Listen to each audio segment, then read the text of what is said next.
KL ರಾಹುಲ್ಗೆ master stroke. ಕನ್ನಡಿಗನಿಗೆ big shock ಕೊಟ್ಟ ಡೆಲ್ಲಿ ಫ್ರಾಂಚೈಸಿ.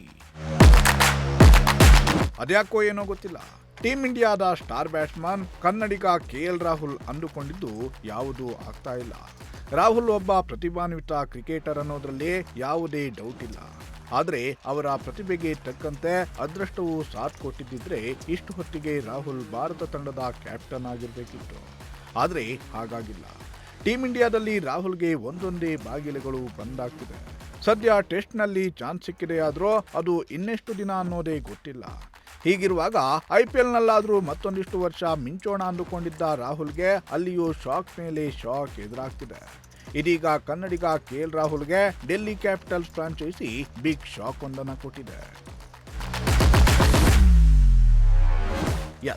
IPLನ ಇತಿಹಾಸದಲ್ಲಿ ಕೆಎಲ್ ರಾಹುಲ್ ಸಾಧನೆ ಕಡಿಮೆ ಏನಿಲ್ಲ.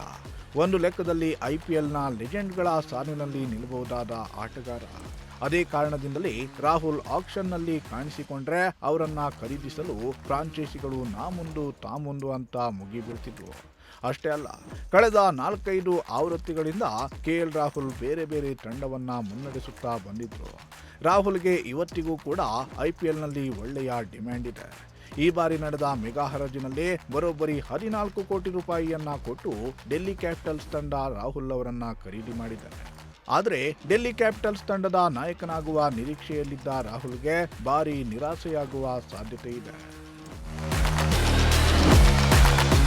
Punjab Kings, Lucknow Super Giants ತಂಡವನ್ನ ಮುನ್ನಡೆಸಿದ ಅನುಭವ ಹೊಂದಿರುವ ಕೆಎಲ್ ರಾಹುಲ್ಗೆ ಡೆಲ್ಲಿ ಕ್ಯಾಪಿಟಲ್ಸ್ ಈ ಬಾರಿ ನಾಯಕನ ಪಟ್ಟ ಕಟ್ಟುತ್ತೆ ಅಂತಲೇ ಎಲ್ಲರೂ ಭಾವಿಸಿದ್ರು. ಕನ್ನಡಿಗರಿಗೂ ಭಾರಿ ನಿರೀಕ್ಷೆ ಇತ್ತು.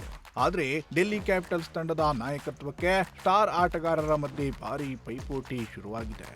ಡೆಲ್ಲಿ ಕ್ಯಾಪಿಟಲ್ಸ್ ತಂಡದ ಮುಂದಿನ ಕ್ಯಾಪ್ಟನ್ ಯಾರು ಎಂಬುದು ಇನ್ನೂ ಕೂಡ ನಿರ್ಧಾರವಾಗಿಲ್ಲ. ಇದರ ಮಧ್ಯೆ ತಂಡದ ನಾಯಕನ ಬಗ್ಗೆ ಡೆಲ್ಲಿ ಕ್ಯಾಪಿಟಲ್ಸ್ ಮಾಲೀಕ ಪಾರ್ಥ್ ಜಿಂದಾಲ್ ದೊಡ್ಡ ಸುಳಿವನ್ನ ನೀಡಿದ್ದಾರೆ. Team India star batter KL Rahul ಅವರಿಗೆ ಬರೋಬ್ಬರಿ 14 ಕೋಟಿ ನೀಡಿ ಖರೀದಿ ಮಾಡಲಾಗಿದೆ. ಹಾಗೆಯೇ ರಾಯಲ್ ಚಾಲೆಂಜರ್ಸ್ ಬೆಂಗಳೂರು ತಂಡದ ನಾಯಕರಾಗಿದ್ದ ಅನುಭವಿ ಪಾಪ್ ಡು ಪ್ಲೆಸಿಸ್ಗೆ ಮಣೆ ಹಾಕಿದೆ. ಆಲ್ರೌಂಡರ್ ಅಕ್ಷರ್ ಪಟೇಲ್ ಅವರನ್ನ 16.5 ಕೋಟಿಗೆ ರಿಟೈನ್ ಮಾಡಿಕೊಂಡಿದೆ. ಈ ಮೂವರಲ್ಲಿ ಒಬ್ಬರಿಗೆ ಕ್ಯಾಪ್ಟನ್ಸಿ ಪಟ್ಟ ನೀಡುವ ಬಗ್ಗೆ ಪಾರ್ಥ್ ಜಿಂದಾಲ್ ಮಾತನಾಡಿದ್ದಾರೆ. ಕ್ಯಾಪ್ಟನ್ಸಿ ಬಗ್ಗೆ ಈಗಲೇ ಹೇಳಲು ಸಾಧ್ಯವಿಲ್ಲ. ಅಕ್ಷರ್ ಪಟೇಲ್ ಹಿಂದಿನಿಂದಲೂ ತಂಡದಲ್ಲೇ ಇದ್ದಾರೆ. ಅವರೊಂದಿಗೆ ನನಗೆ ಉತ್ತಮ ಸಂಬಂಧ ಇದೆ. ಇವರು ತಂಡದ ಉಪನಾಯಕ ಆಗಿದ್ರು. ಹಾಗಾಗಿ ಅವರೇ ಕ್ಯಾಪ್ಟನ್ ಆಗ್ತಾರೋ ಅಥವಾ ಬೇರೆಯವರಿಗೆ ನಾಯಕತ್ವ ಸಿಗುತ್ತೋ ಗೊತ್ತಿಲ್ಲ. ಕೆಎಲ್ ರಾಹುಲ್ ಅವರನ್ನ ನಾನು ಭೇಟಿ ಮಾಡಿದ್ದೇನೆ. ಅವರು ಹೇಗೆ ಯೋಚನೆ ಮಾಡುತ್ತಾರೆ ಎಂಬುದು ಕೂಡ ನನಗೆ ಗೊತ್ತಿದೆ ಅಂತ ಡೆಲ್ಲಿ ಕ್ಯಾಪಿಟಲ್ಸ್ ಮಾಲೀಕ ಹೇಳಿದ್ದಾರೆ. ಒಟ್ಟಿನಲ್ಲಿ ಡೆಲ್ಲಿ ಕ್ಯಾಪಿಟಲ್ಸ್ ಫ್ರಾಂಚೈಸಿಯ ಮಾಲೀಕನ ಈ ಹೇಳಿಕೆ ಭಾರಿ ಕುತೂಹಲವನ್ನ ಹುಟ್ಟುಹಾಕಿದೆ. ಡೆಲ್ಲಿ ನಾಯಕತ್ವಕ್ಕೆ ರಾಹುಲ್ಗಿಂತ ಅಕ್ಷರ್ ಪಟೇಲ್ ಮೊದಲ ಆಯ್ಕೆಯಾಗಿದ್ದಾರಾ ಅನ್ನೋ ಅನುಮಾನ ಕೂಡ ಮೂಡೋದಕ್ಕೆ ಶುರುವಾಗಿದೆ. Bureau report, Prajashakti TV.